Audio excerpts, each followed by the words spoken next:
é o Igor Rocha, que é o economista-chefe da Fiesp, está aqui para nos ajudar a entender esse contexto tão desafiador, né, Igor? Muito obrigada pela sua presença, bem-vindo ao Mercado Aberto, querido, muito obrigada. Eu queria que você comentasse um pouco, acho que você ouviu essa abertura, esse grande apanhado que eu fiz sobre as notícias que marcaram o mercado ontem, também sobre a expectativa da abertura das bolsas de hoje. O que você ressaltaria em todo esse cenário de Trump? Você vê uma disposição do americano para negociar? Você ainda acredita que as tarifas podem ser uma tática de negociação até para conseguir certas vantagens em outro terreno, não tarifário, porque ele vem indicando isso também, olha, não é só sobre tarifas, sobre livre comércio, mas eu quero que a Europa, por exemplo, compre mais energia dos Estados Unidos, ou quero que Israel dê uma solução definitiva para Gaza. Você ainda vê essa disposição de negociação ou você acha que o Trump está muito firme no propósito de manter as tarifas e que isso ainda vai levar muito tempo? Olá, Amanda, bom dia a todos. É um prazer estar com vocês aqui hoje, falando sobre um tema tão polêmico e que deixou os mercados ontem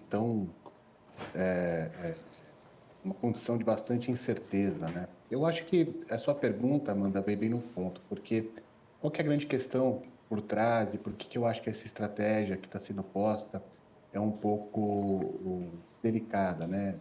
Uma relação comercial, uma relação bilateral é, antes de nada, mais do que tudo, uma relação de confiança, tá certo?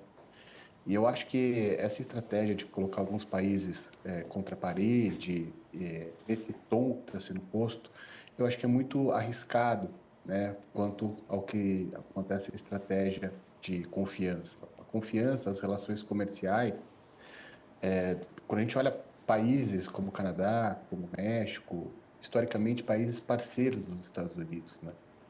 E que foram duramente criticados em alguns momentos pelo Trump, em outros momentos, embora foi e voltou, né? Foi colocado tarifas bastante elevadas para eles. E eu acho que eu não vejo um bom caminho exatamente essa estratégia. Até porque, por mais que depois isso possa ser sempre repactuado, renegociado, os custos, seja do ponto de vista de confiança, seja do ponto de vista de inflação, já repercutiu pelas economias, né? Não só nos Estados Unidos, mas globalmente. Então, eu acho que é uma estratégia muito custosa e muito arriscada. Claro que isso pode, como eu disse, sempre ser repactuado, conversado, essas relações comerciais e tarifárias ajustadas. Mas tanto do ponto de vista da confiança entre parceiros históricos, como também o custo do ponto de vista da inflação para o mundo, mas sobretudo para os Estados Unidos, é muito alta e a gente vai começar a ver isso. Então, para que você bem pontuou, né, na sua fala, o Goldman Sachs já aumentou a probabilidade de recessão dos Estados Unidos para 45%.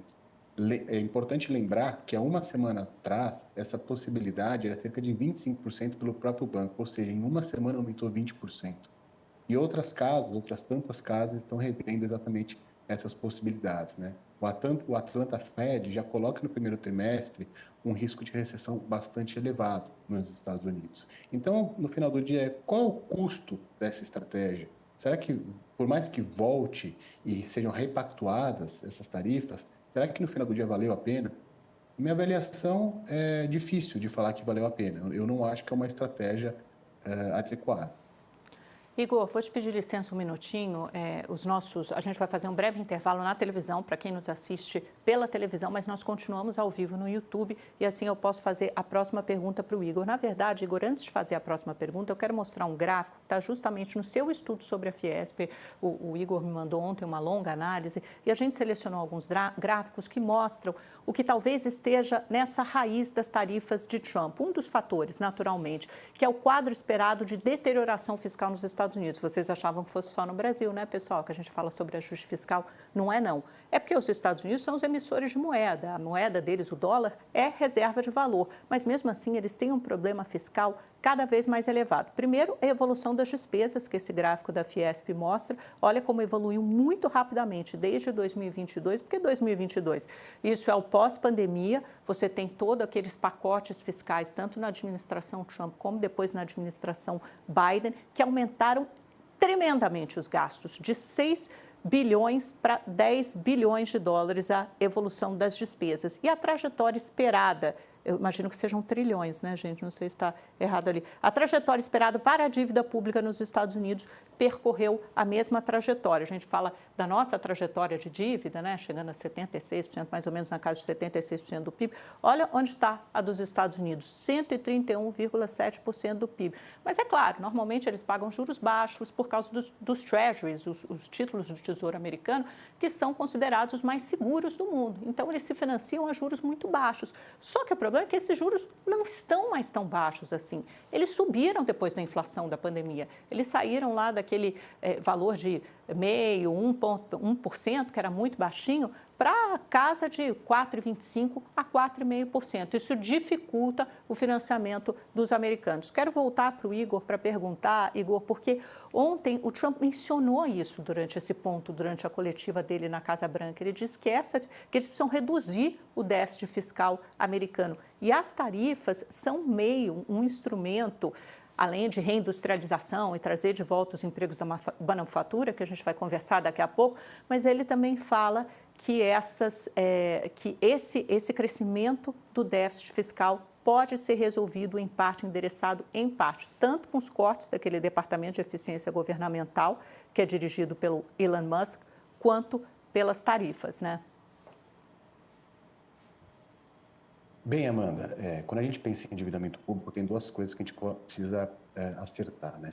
Primeiro é que os Estados Unidos, ele historicamente, por deter o dólar, sempre teve o que a gente chamava e chama ainda, né, de privilégio exorbitante ou privilégio exuberante, tá certo? Os Estados Unidos sempre conseguiu ter um nível de endividamento superior aos demais países do mundo, sem as consequências na mesma medida dos demais países do mundo, mesmo os países dados como desenvolvidos, tá certo? Porque as transações comerciais são dadas em dólar, então eles, pelo dólar... Igor, vou te interromper só um minutinho para avisar que a gente está de volta no UOL, na TV, estamos ouvindo Igor Rocha, que é economista-chefe da Fiesp. Vamos lá, Igor, desculpa te interromper, mas vamos continuar a sua linha de raciocínio. Você está falando sobre esse endividamento americano, né? Como isso se dá.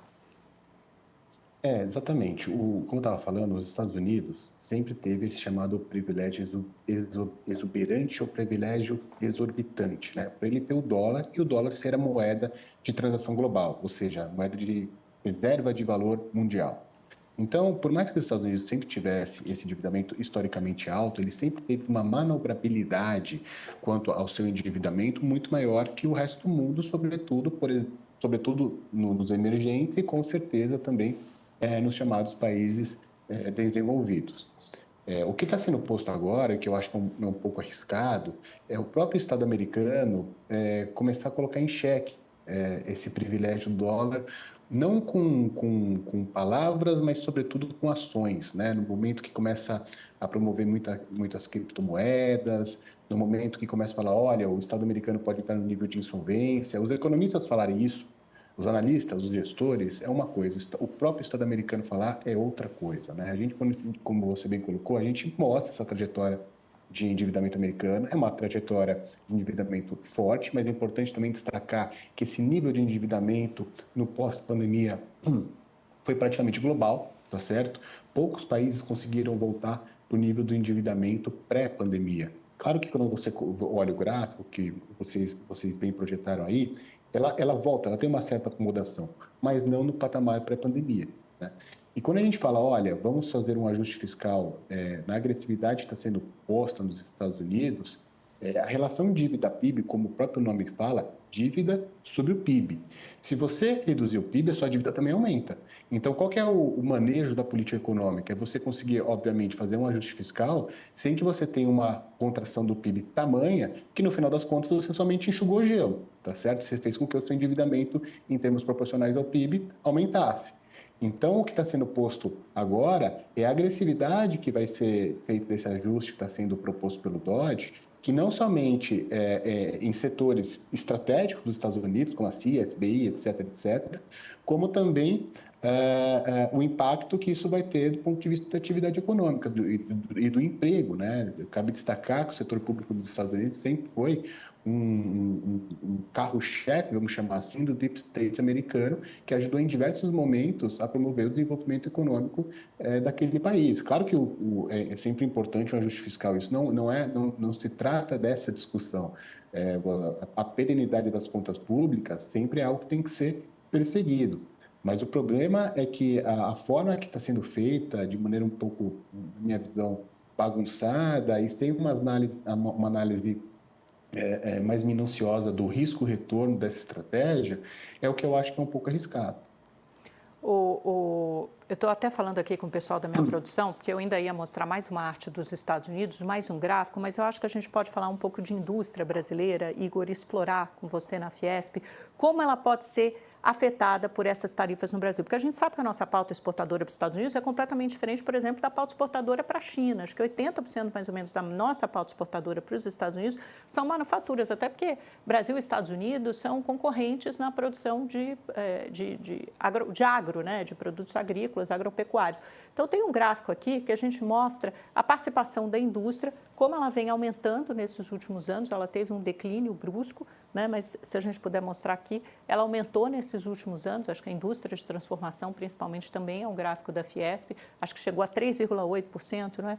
Não, perdão, esse foi o PIB. Aqui, olha, a gente tem valores correntes, né, essa linha verde aqui de cima, que eu acho que facilita o entendimento. Ela chegou ao pico de 15%, já foi de quase 18% lá atrás, gente, 2002, 2004, no começo do século. Agora, ela chegou a 15%, recuperou, ela teve um declínio, olha como ela mergulhou aqui nos anos, né, de 2010 até 2018, depois ela volta a subir 15,2% em 2022 e 14,4% em 2024. Quer dizer, a gente começa a observar esse breve declínio e eu queria entender com você, Igor, como essas tarifas sobre os produtos importados, qual o impacto que isso deve ter na indústria brasileira, tanto no que diz respeito aos produtos que são exportados para os Estados Unidos, a gente perde ou não competitividade, porque também a gente teve uma tarifa mais baixa, quanto na inundação, possivelmente, de produtos chineses que virão para cá e do Sudeste Asiático, porque custam mais caro para os Estados Unidos, eles produzem enormemente, eles vão ter que escoar isso em algum lugar.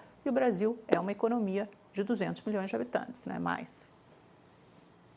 Sim, Amanda, esse gráfico que você colocou, como vocês podem ver, ele tem duas linhas, né? Ele tem uma linha de preços correntes e tem uma linha de preços que a gente chama de constantes. A primeira linha, que é a linha verde que estava acima, parece que teve uma recuperação e depois voltou a cair, mas ali foi um efeito preço. O que é um efeito preço? Inflação. O pós-pandemia, e durante a pandemia também, foi marcada por um processo de aumento da inflação muito forte, aumento dos custos, aumento dos insumos. Então, isso se refletiu exatamente nesse efeito preço, que acaba dando um efeito ilusório de uma reindustrialização naquele momento. Por isso que a linha de baixo, ela continua caindo, né, que é quando a gente faz a preço de 2019, somente para tirar esse efeito do que os economistas chamam de efeito dos preços relativos, que a gente expurga a inflação. Tá certo? E daí a gente vê que, na verdade, a indústria continuou caindo no Brasil, e exceto agora no último ano, nos últimos 2 anos, que ela parece que dá uma estancada, tá certo? E é esse dado que é importante a gente analisar, porque eu sempre coloco esses dois para a gente notar que teve naquele período do pós-pandemia um efeito ilusório, estatístico oriundo da inflação, que pareceu que a gente estaria se industrializando. Então, feito esse comentário, é importante notar que a indústria melhorou nos últimos, sobretudo em 2024, que a gente teve um investimento bastante forte, a indústria foi muito bem, sobretudo a indústria de transformação e a construção civil, mas ainda é bastante desafiador. E nessa tela, né, desafiadora, é importante a gente destacar que tem preocupações, sim, de como que fica a indústria brasileira diante dessa possível enxurrada de produtos de vários países, mas sobretudo do Sudeste Asiático, que podem ser direcionados para o Brasil. Afinal, qual o mercado mais ou menos na mesma proximidade, disposição geográfica dos Estados Unidos, do que tem o mercado consumidor próximo dos Estados Unidos? É o Brasil, tá certo? Então, embora a gente não tenha a mesma renda per capita, mas é um mercado consumidor muito grande. Então, tem essa preocupação, sim, de a gente poder estar recebendo essa enxurrada de produtos do Sudeste Asiático. Mas, por um outro lado também, é uma via de mão dupla. Por quê? Muitas oportunidades também se abrem em mercados globais que eram explorados pelos Estados Unidos, né? Por exemplo, você colocou na sua introdução aí no início dessa entrevista a soja. A soja americana disputa com a soja brasileira no mercado chinês.